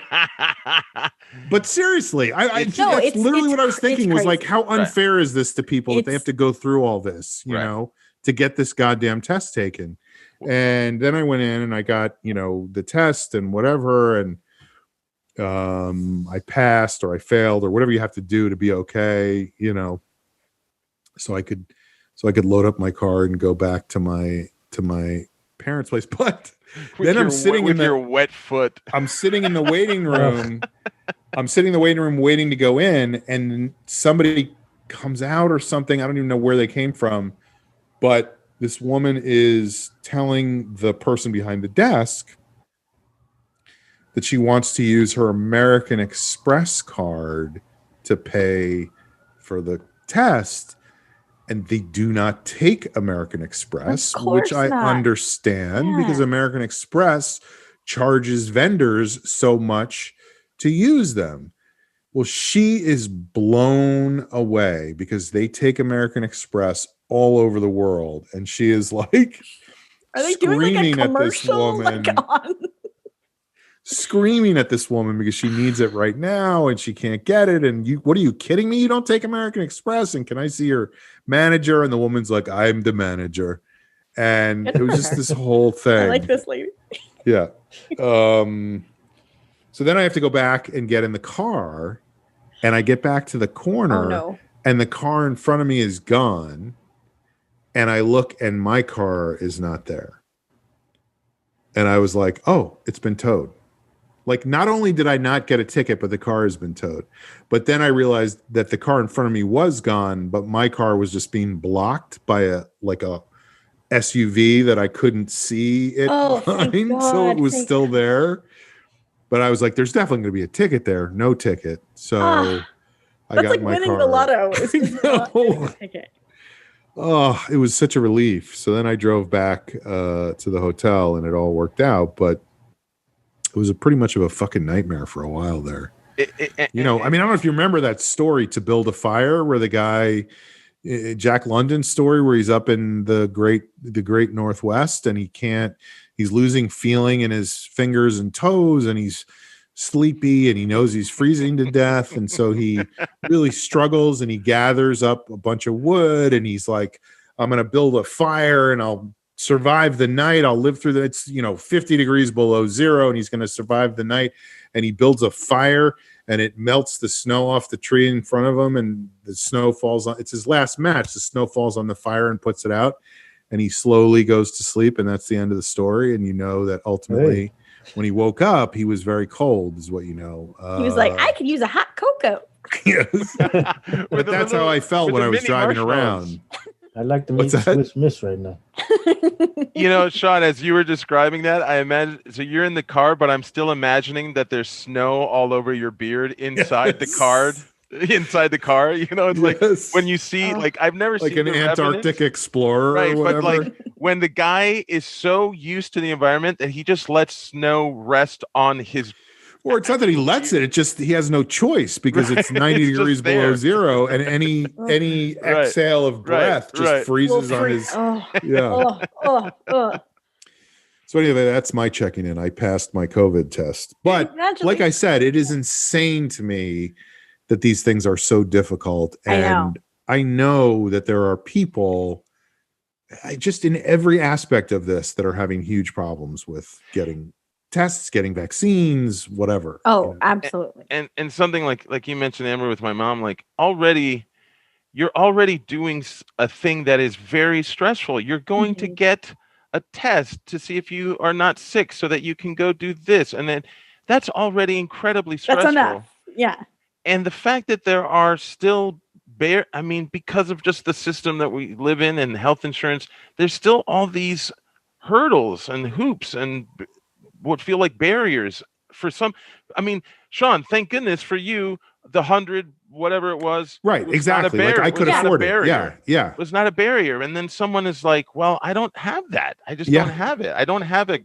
Or I have American Express. Diners Club. They don't take Diners Club. The big, planes, trains, and automobiles. Big and tall man shop, regional, all through. It's just. That's one of the things that I've been just thinking about all through these weeks is it's such a fucked up system, man, and it needs radical change. And I know I'm not saying anything that but like Aaron. It's like when what's that? Rad. It's a radical sandwich. It's seeing something that for all intents and purposes needs to work better, but is not. And right now, all the stories that you see in the news about like people that are making sure that vaccine isn't wasted. Yeah. I mean, that's mind blowing. Well, and I don't want to open a whole can of worms, vaccine but worms. I do think that there was also an element of like, if there were fucking competent people in charge since the beginning of this, right, some of this stuff would have been taken, not all of it, but some of it would have been taken care of, in a better way. What's tough with systems like that, it's not. It's like best intentions. Like they figured out that scanning and filling out the paperwork was the quickest way for them on their side. They're not. That's exactly right. They're making money off this. Yeah. No. Well, I didn't even mean the money, but I think that they are thinking of systems being as efficient as possible on the back end, and they're not thinking of it as like a customer facing situation. And they're not thinking of it like that side of it. That's what's happening with the technical upgrade to just living. Like the fact that my mom has to know Zoom to be able to conduct a thing that she did pre-pandemic. Same thing that is happening now with things like Sean, like you're saying, there's a million more things now where someone's being asked to scan. Right? Everything is getting. I don't know. There's a million because I had never seen one before. Well, everything's getting I've been to so many auditions upgraded. Where you have to scan, and it cracks me up because every time nobody knows what the hell's going on. So you just listen to the check-in woman have to explain how to do it to each individual person. Right. It's nice. It's like, how is this saving anyone time? Anyway. And one thing. Sorry, Joe, to be fair, though, about your mom, not only did she have to figure out the technology and stuff, but before all this, giant guys could just walk into epileptic meetings with their dicks out, and it was not a big deal. They didn't have to hack. There was no hackers. You just walk in. No hackers. They didn't need to have the internet. I never knew what a hacker was.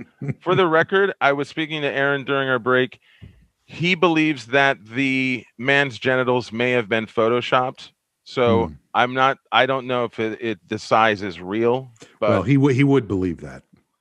Well, you know, what can you trust nowadays? But real quick, what I was going to say, Sean, of your interaction with the woman, your interaction with the woman running. Oh, I got her phone number. Don't you know? The idea that because there have been upgrades to navigating a process, that someone has to explain it to you, right? And a lot of people now are being put in a position where they have to explain something, and a lot of people are terrible at that and should never do that. It's a skill set. That's a specific skill set. And not only is that a specific skill set, but there's also the part of it that is, I don't understand what you don't understand. How could you not get this? Well, it's so simple. I've done it a million times. Right. You know? I'm not taking her side, but no, go fuck yourself. Her point of view, like, if you had to sit and explain the same thing all day long to people, like, right, it is still new to that person, but it is not new to you. And you do reach a point where it's like you start losing your mind having to say the same thing over and over again. You forget because I feel like you are taking her side, but I will. No. I don't think she's right. I can just see. Yeah. No, I get it. Of like, it's the nature I'm so of tired of explaining this to dum-dums. And it's like, but it is still new to that person. Right. That person's never seen it before. I think anyone. You guys should fight. Anyone in a position like that, it all depends. Checking in, Jamie, go. To what extent they have enough of an instructor's mindset, because a teacher or an instructor has to be it's being a teacher. You're right. Has to be the person who, like you're saying, Amber, you have to build the muscle to tell yourself every time that it's new to them. Mm-hmm. This is why, and I'm not even kidding about this. This is why I ultimately years ago stopped teaching improv, because I felt like I was reaching that point of going, like it's you hard. couldn't I can't believe people are still doing this. Yeah, right. But it's not the same people. So that's not fair to them, you know? They didn't have like my frustration is not their fault. It's just human nature. And so I was like, I can't do this anymore because they're just learning, you know? Right. That said, I am offering improv classes every Friday night. So please check me out on Zoom and do not bomb the meeting. The only class where the one suggestion is scan. I'm sorry. Can I just stop you for a second? Please explain to me what you mean when you say scan, because that does not scan for me. It's not scanning. All right. Checking in. Amber. Sure. Yeah. So I feel like this week, Jeff and I finally hit an entertainment wall. In hindsight, like we've been doing pretty good for the past almost year, where we wake up, we work in our separate workstations, and then when work is now you have separate rooms. Hello. Is it fun to pass yourself in your house and feel like it's supposed to be an office, like you're walking by each other in an office? Well, pass yourself. I have to like go out of my way. I don't know. I just went with it. It is not fun to pass yourself because you're like, no, I'm sorry. I meant not. The fuck was that, Jeff? To pass your yes. Well, coworker. His office is where I am right now. Is at the far back end of the house, and there is literally no reason for me to be back here. I guess unless I'm doing laundry, but I have to. I can't like accidentally be like, "Oh, what are you doing over there?" Like, right. But You're separate. You're separate. Yes, we're very separate. So I do go visit him sometimes, but he can always hear me coming down the hall. And there's times that he's like, "I'm busy." Oh boy, here she comes. I'm busy. And I'm just like, "So what's going on?" Like Jeff is Zoom bombing epilepsy support group Zoom meetings. Shit. Oh, Amber.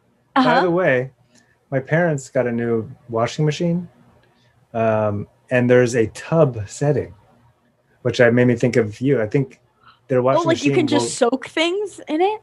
I don't know. One of the settings, I never knew about tubs. Or you could get into it. You can use it as a tub, yeah. You can use it as a cocktail and a Playboy bunny. Nobody said hot tub. It's a little cramped. Rubber ducky? Like, what are we talking? So where was I going with all this? Oh, so it's been a long time where our schedule is we wake up, we go our separate ways, we work. We might have lunch together, but sometimes like we're both busy or we're busy in opposite ways where we have to have separate lunches. And then do you ever sit together but you can't talk to each other while you're eating lunch? No. do you wave at each other across the lunchroom? I'm like, is this seat available? This is great role playing, by the way. No, but there's what I'm saying is, as much as we live together and have been stuck together inside, at the end of this month, for me, a year, I had my appendicitis surgery February 27th or 28th. I went into the hospital the 27th. The surgery was the 28th. Fuck you, Spielberg. Exactly. So we've been laparoscopic. Yes, it's cheating. It wasn't that bad. You're right, Sean. But point is, we've been in an apartment together for an extremely long time. And the routine has been, yes, we work and we might have lunch together. Sometimes we don't. sometimes I'll like make lunch and I could tell he's busy, so I'll just bring him a plate and then I'll eat by myself. And all of that. So at the end of the day, when we both can stop working, which sometimes takes a while, because the thing about being so available and at home, like you can't just be like, oh, I left the office. Like there's no such thing.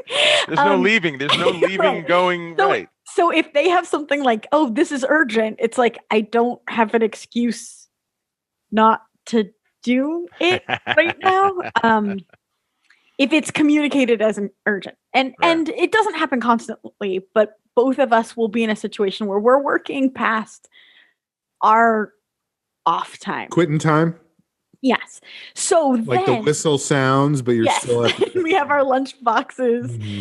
And so then entertainment. We cook dinner, and by we I mean Jeff cooks dinner. I am spoiled. You made him lunch. That seems fair.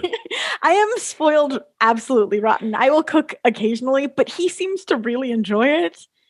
And I don't as much. So he says, like, get out of here. Go watch The Real Housewives and I'll cook dinner. And I'm like, sounds good. Babe, I just made those cannoli pancakes from the podcast. So he cooks dinner and then we both eat dinner in the living room because we still don't have a dining room table, and we watch TV. And then once we're done eating dinner, we keep watching TV, and then we go to bed. And that is every day, and it has been for almost a year. Except for the weekends. The weekends we go crazy. We do stuff like podcasts. So Wednesday of this week, the point of establishing all of that is to establish a pattern. So now I'm breaking the pattern. On Wednesday, we ate dinner and I went to like go put on a television program. And both of us were like, like it just, nothing. What was the program? No, we didn't even get that far. Have you seen Tiger King? Yes, like a year ago. Where have you been? Even just deciding what to watch was fatiguing. Okay. And this sounds like a joke, but Jeff started on Roku. There's different themes and like screensavers, and it while you're choosing what app you want, it like scrolls through different. Jamie has given up 2 dots, but gotten real into Roku screensavers. I mean, they got cityscapes. You can do you could do a cityscape. There, you could do a jungle. You could do a western. You can do a bunch of things. Halloween. I did a Halloween one at one point. Oh, that's festive. A COVID testing facility. You have to scan. Wood veneer. Scan. Hulk penis. But Real Talk Wednesday night, we didn't watch any television. We just went through every screensaver and rated them. We like communicated which one we liked the most. That's a good podcast. And it's like looking at slides, and the people in the 70s, people just used to look at slides of like their family trips and stuff. And we opted for jungle, Jamie. I've done the jungle one. I know it. We're really excited about Western, but we feel that's a summertime situation. So we'll transition in the summer. But so yeah, that was Wednesday. And then Thursday Amber banking another checking in. Oh, I've got one for the summer already, 2021. We're good. So Thursday, we were eating dinner and Jeff, I didn't even turn on the TV. I was just like, let's talk, let's be together. And at one point, Jeff was like, how did he phrase it? The way he phrased it was so funny. He was like, they should invent doing stuff. like, it does feel like that's where we are at this point. And I was like, oh, we used to do stuff, Bubba. Like, we just can't anymore. It was like we had to remind each other of our previous life. And that's what, by the way, that's the entire basis of the VR industry that has never taken off. Like, it's just never, but that's what that's supposed to be. Put on these goggles and feel like you're doing stuff, you know? And so we couldn't muster the energy to even turn on the TV to choose a movie or a TV show. So I was like, let's play cards, which, real talk, we have not done. We did it for his birthday when we went on vacation, and on my birthday when we went on vacation. But we've kept it a little bit precious. But we started playing cards and playing music, and it was like, I don't know. It's just hilarious that we're allergic to television. Like, that's where we are. I'm feeling that same thing. I think it's normal. It's like, yeah, I don't know what to watch. Just the fatigue of picking a thing. Of choosing. Back in the 80s, people used to just listen to music and play cards. I mean, that's what they did. After they got tired of slide projectors. And I know that it is not inherently interesting that me and my husband played cards and listened to music. What did you play? We played, first we played dominoes, which is not cards. And I know that, Sean, I know that. But then we switched to phase 10, which is really, really fun. But you guys I don't even know what that is. Do you guys have board games? We do. Right. It's too bad Secret Hitler is not a 2-person game. I know, that is too bad. The thing is, we still don't have a dining room table. So we have to play things that we can just kneel in front of our coffee table for now, which has its physical limitations. But I don't think playing a game with my husband is notable. I think it's notable that we've been in lockdown so long that now we're choosing it in desperation, not in joy. Yeah. Yes. That was the word that came to me, but I was like, I think I could do better, but no. You're not game aficionados. You're not game aficionados. You're not drawn to it, but like you're saying, you guys have reached it, you know? I don't think that's what she's saying. I think she's saying before there were times when they were like, let's play this game. Right. And now this time it's it was just like, I don't want to do this. We might as well just play this game. Right. Exactly. So you would play so you're saying you would play the games before. We used to play a lot of, like, we would have game nights with friends. We don't do a lot of like game nights, just the two of us. Right.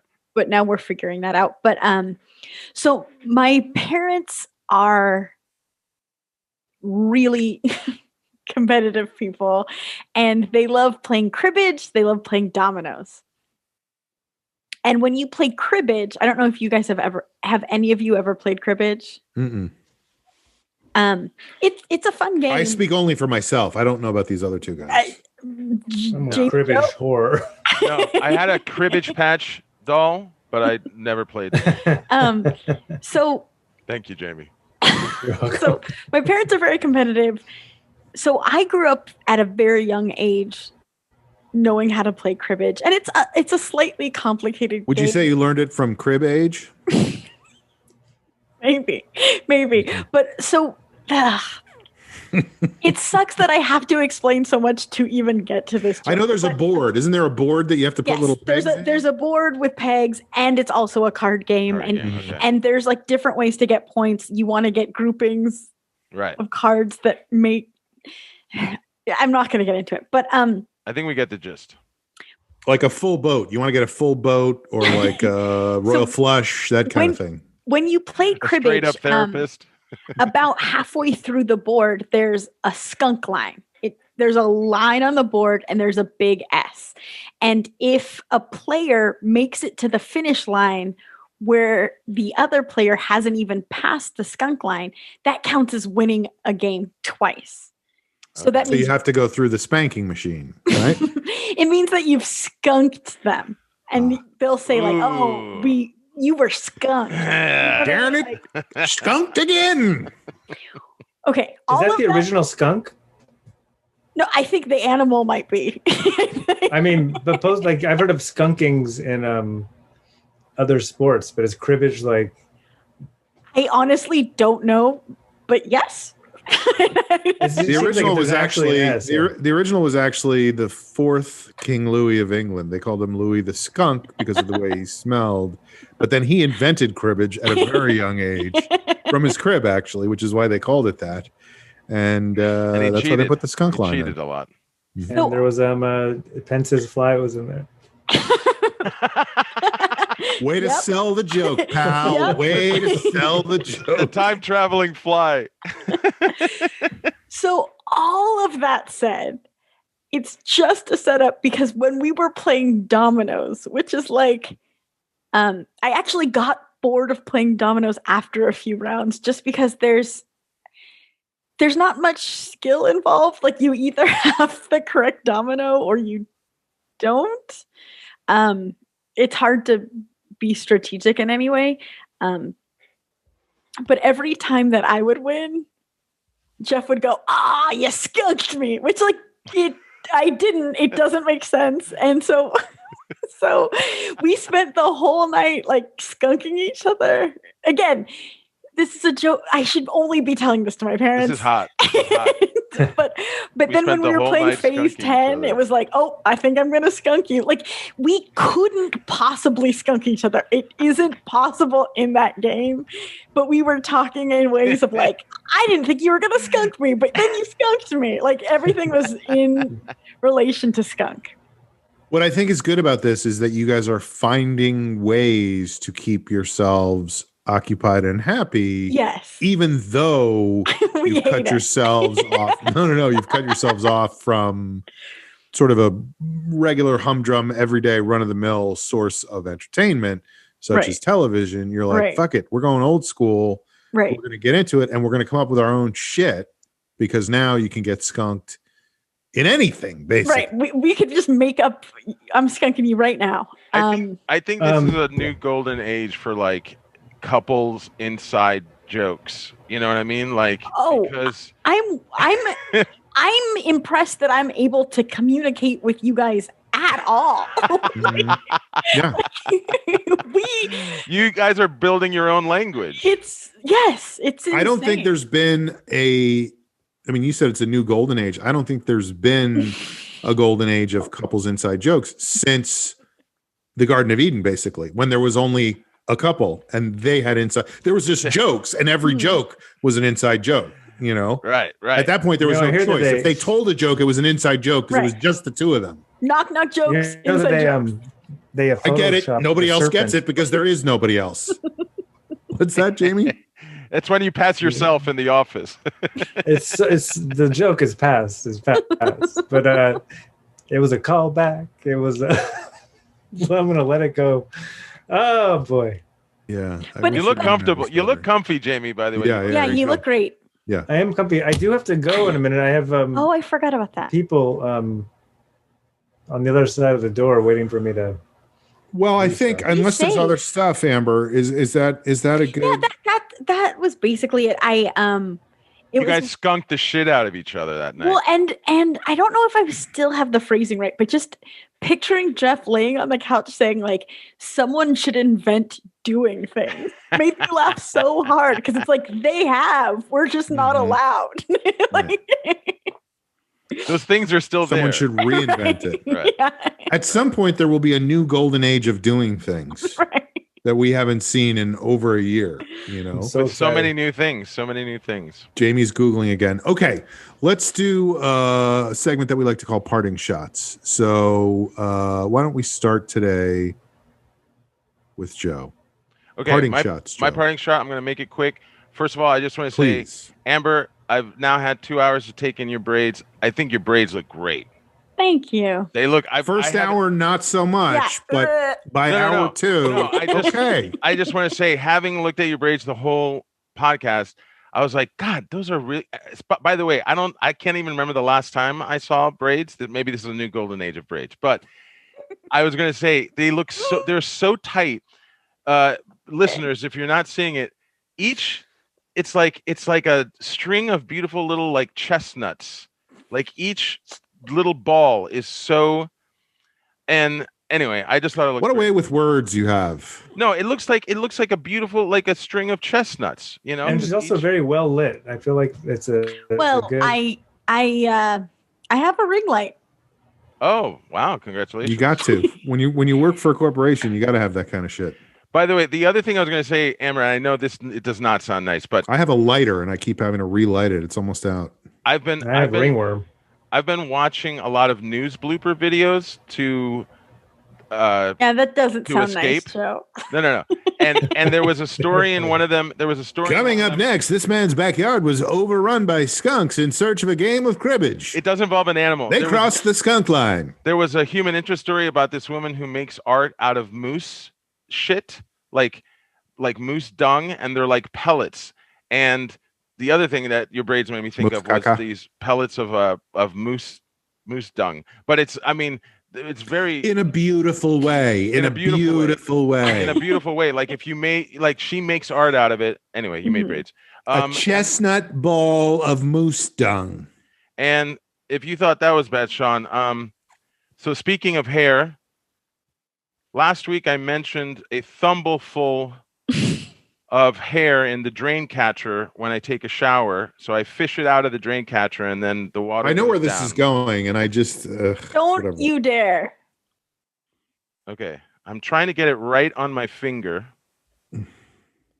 But I just it really bothers me that you feel like because somebody said that's gross, you have to come in and show it to us. Aaron already said I will remove this. No, Aaron, I forbid you. This is important. So as you can that's see, like a little baby nest. It's like a little baby nest. It's a little baby's nest of what? Oh. But that's what catches in right the drain. into your dinner. That's what. That could be a little robin's toupee. All right. Anyway, well, great. We saw it. Get it out of there. Great. Okay. Fantastic. Wonderful. Okay. Amazing. I love great the parting show. shot. Awesome. Thanks for everyone. Rate and review. Okay. Parting shots. Let's go next to me. This is just a random parting shot, but my mother said to me the other day, she said, I was talking to my friend Ted. Now her friend Ted is not really her friend. He's married to one of her best friends. So she was talking to her friend's husband. This is one of her roommates from college. So they've been friends for, 60 years at this point. Wow. So she knows this guy. They live out in the Midwest somewhere, and he goes walking every day. He goes walking 3 to 5 miles a day, she said, in his late 70s now. And she said, I was talking to my friend Ted, and Ted said, so Kathy, I understand. And by the way, please cut my mother's name out. I don't want people hearing the name Kathy. That's also, her name. We don't know. We don't want anyone to know that this is Sean's mother. So yes. Aaron, when he says his mother's name, make the little thimbleful of hair pop up in front of his face. Yes, please, because why not? Let's Bleep put that in everybody's face again. So he said, he goes, Kathy, I understand that when Chris and Sean were in elementary school, you would not let them go see the movie, and this actually ties in, the movie Hair, and you made them go see a different movie, even though the rest of their classmates were going to see the movie Hair. And I don't know if you guys remember that, but that's a story I told here on the podcast. So does he listen to the podcast? He listens to the fucking podcast, or at least he listened to that episode. I don't know if he listens to it on a regular basis. What's up, but Ted? she was like, how do you know that? And first of all, she said that's not true, which is false because it is true. But then she said, how do you know that? No. What reality are we living in? This is like Fox News. That's Sean's TikTok saying false, true or false to his mom's recollections. Nope. But so she goes, how do you know about that? And he goes, I was listening to Sean's podcast. So oh my God. First of all, you never know who's going to hear these things in the wild. You have to be careful. So I just want to give a shout out to Ted in case he listens to more than one episode. And I have no idea when I told that story. It could have been years ago, and he just stumbled across it randomly. He was like, oh, let me Google. Who knows how he got to it? But anyway, I love Ted, it. thank you for listening. And if you're listening still, thank you. Ted, enjoy your walk. Ted. And I've definitely met him, but I don't remember. Like, I literally don't remember necessarily what he looks like. I've met him a number of times, but I was like, wow, that is crazy. That's cool. That some friend of my mother's who lives in the Midwest somewhere is like, yeah, I was listening to your son's podcast. And he's on your side. And he's on my side. All right, parting shots. Let's go next to Ember. Yeah, I'll try to make this quick. As a part of Black History Month, my work organized a panel of Black animators to talk about the future of Black voices in animation. And it was like a lunchtime chat that I was able to log into. And sorry, Jeff, can't talk. I made you lunch, but do not interrupt me. That's what happened. But I had these bad boys, so he didn't have to hear it.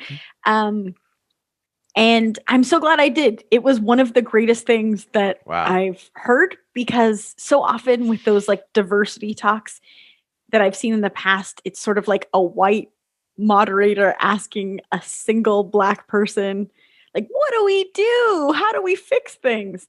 And this was moderated by a Black DreamWorks director, and it was a panel of from various projects and walks of life, Black like creators, writers, animators, directors, etc. And it was so joyful and interesting and insightful. And this is obvious. They all had different takes because they've lived different lives and have different points of view, because there isn't a single Black experience that doesn't exist. That's not a real thing. And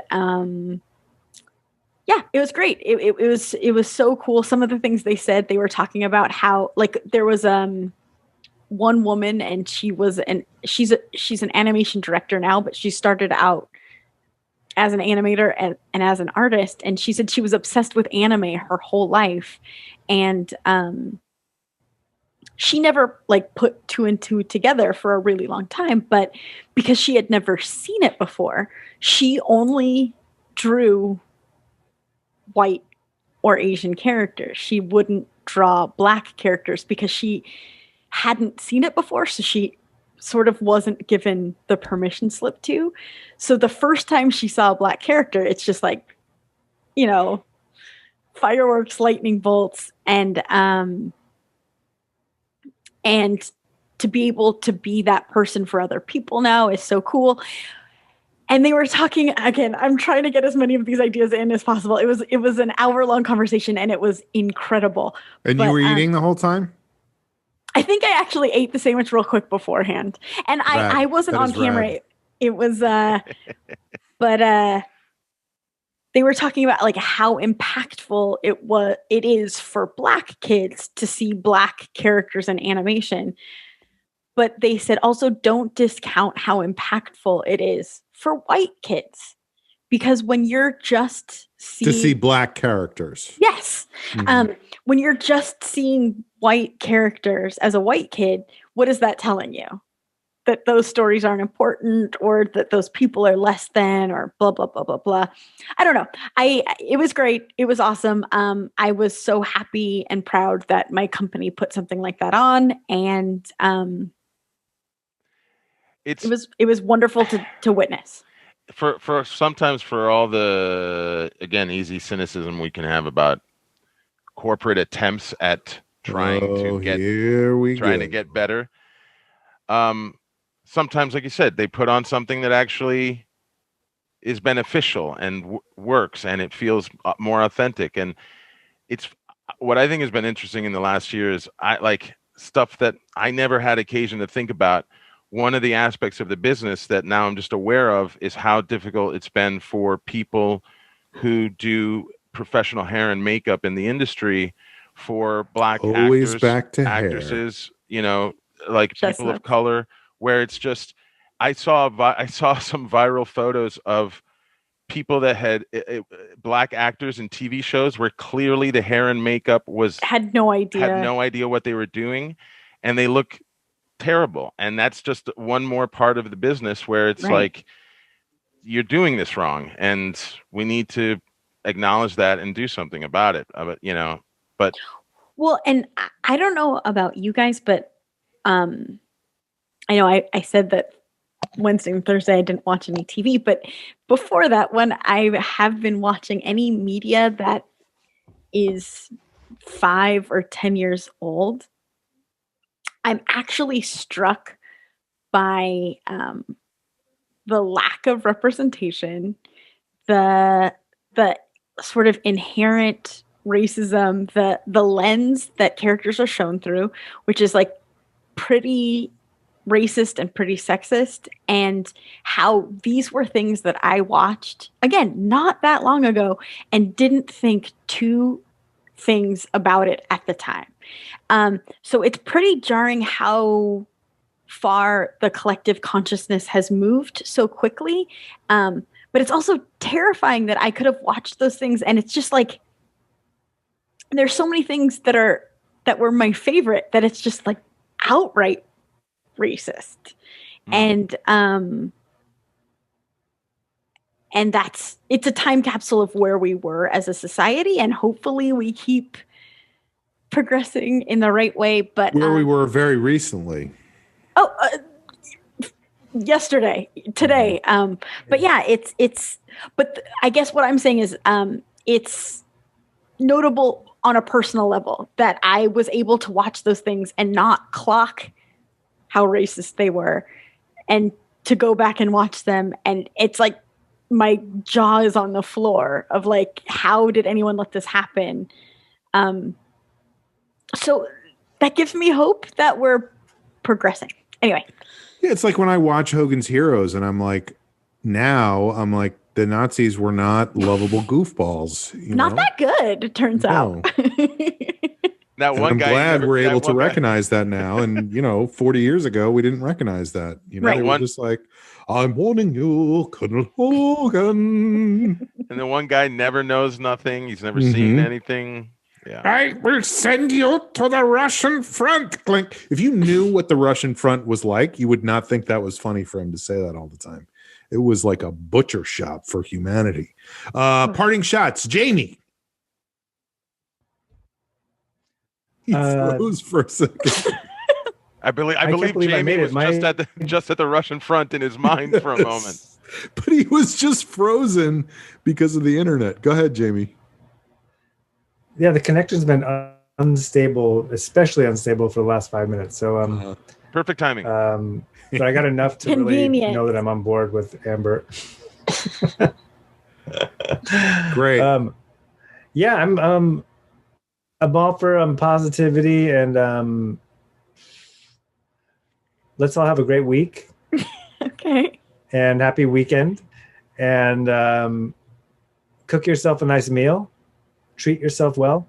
You deserve it. All right, you got nothing. So I'm going to ask you this. I want you to make a prediction about the Super Bowl tomorrow.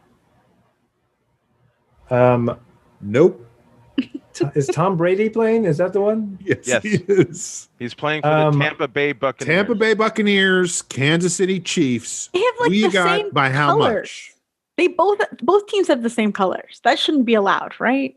Well, we should be against the Chiefs because it's appropriating, racist. And then we should be against Tampa Bay because it's in Florida. I know. Oh, Joe, I'm sorry, but you're in Arizona now. I don't really have any loyalties. I'm freaked out that 25,000 people are still going to be there in person. That is crazy. It's crazy. I don't know who's going to win, and I don't. You got to make a prediction. That's what I'm saying. Just make a pick. I'll say Buccaneers. Buccaneers by 15. Okay. Amber says Buccaneers. I grew up in Florida. I'll go with Buccaneers too. Whatever. Jamie, you say Buccaneers? I'm going to say disagree. I'm going to say disagree. Chiefs. Okay. Chiefs. Okay. I think it's going to be by a lot. I think the Chiefs are going to win by at least 3 touchdowns. I won money. I won money last Super Bowl, and that feels like 27,000 years ago. It really does. This is the karmic retribution for you having a little win. Mm-hmm. Great. All right, folks. This has been an episode of The Long Shot. Please, Aaron, just bleep out every other word at this point, right? Just leave our Super Bowl picks in. That's the only thing he bleeps out. So it's just going like the Super Bowl will be well over. We'll all sound so stupid. No, he uses as the bleep sound. He just uses the names that we've been using in the podcast. Dave, I think it's going to be the Dave by Ted. Folks, this has been The Long Shot. We'll see you next time, right? Yeah. Yes. Okay. Goodbye, everybody. Take care. Be safe. Bye-bye. Bye, guys. Love you. Rate and review. Rate and review. I think, have a great weekend. Great weekend. You deserve it. Treat yourself to a meal.